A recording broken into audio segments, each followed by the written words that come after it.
If you're a small YouTube channel that's looking to blow up fast, this is going to be the best video that you've ever watched, because you can watch thousands of videos out there and listen to a bunch of different people, but I promise you, all you have to do are the 5 things that I'm going to share with you in this video. Nobody else will actually reveal this to you because then they won't have any content to make, but I don't care because I'm here to help you grow faster.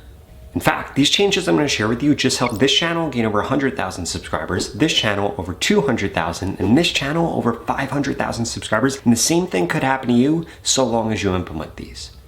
Change number 1 is you need to make sure that you have your channel set up correctly and you have the right settings turned on. Because if these things are messed up, everything else that you do is going to be a complete waste of time.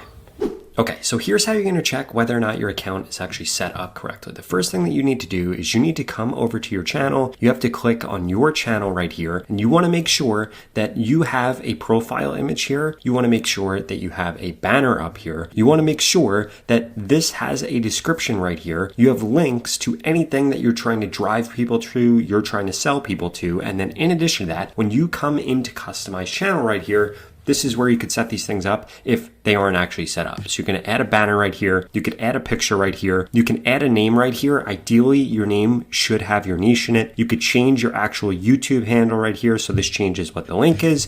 You can add a description right here. And then if you want to add in links, you can do that from right here. In addition to that, if you come over to Home tab, you want to make sure that you have this set up. The way that I have mine set up personally is I have popular videos, I have shorts, and then I have posts, and then collaborations underneath that. How you want to set it up is up to you, but ideally, you should be showing people your most popular videos or the ones that give you the most social proof. In addition to that, you need to come into settings down here because basically 2 different types of settings that YouTube actually cares about. Now, in here, you have to come into channel, come into feature eligibility, make sure all 3 of these are green. If these aren't green, YouTube is holding your account back, YouTube is holding your content back. Just do whatever it says in order for you to be able to do those things. In addition to that, you need to come into advanced settings right here. You need to scroll all the way down. Make sure that this is turned off because you don't want AI models using your content. Make sure that hypes is turned on because it's one of the easiest ways to get more views and get a boost from the YouTube algorithm if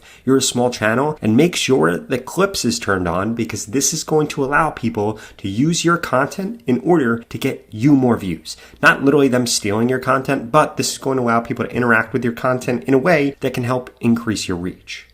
Change number 2 is you need to stop posting about what you think is a good idea or what you think your audience should know about. And instead, you need to have an analytical approach to this. In fact, you need to know what topics are getting the most views per hour in your niche because that is literally your audience saying, hey, this is what we're interested in. And then you make content about that. The YouTube algorithm shows it to those people. And I promise you, this is going to make you blow up faster than you could have imagined. Try this 8-minute AI study habit after work. Get ahead of your colleagues and boss.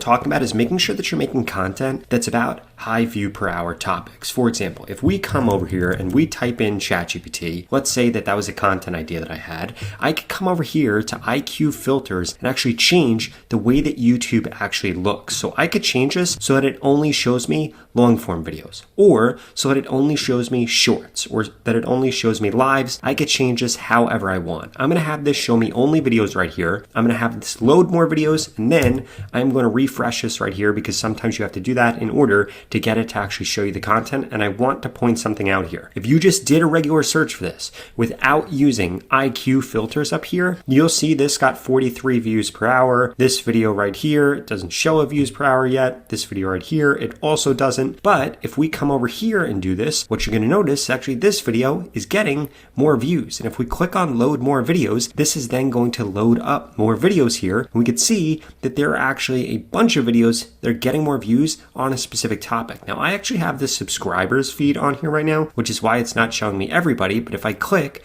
on load more videos, this is then going to show me all the videos under ChatGPT that are getting the most reach. And this actually shows you what you should be uploading content about. Why? Because you want to make sure you're making content about what has a high views per hour. If you just look at things that got a lot of views, like my video right here that got over 130,000 views, this doesn't tell you the full story because you need to be looking at content that is getting a high number of views per hour because that is what people on YouTube are actually watching right now. And those are the type of topics you should actually be posting about. And really the only way for you to be able to figure this out efficiently is using vidIQ's filter extension right here. And again, if you only wanted to see this from small channels, you'd actually be able to manipulate this so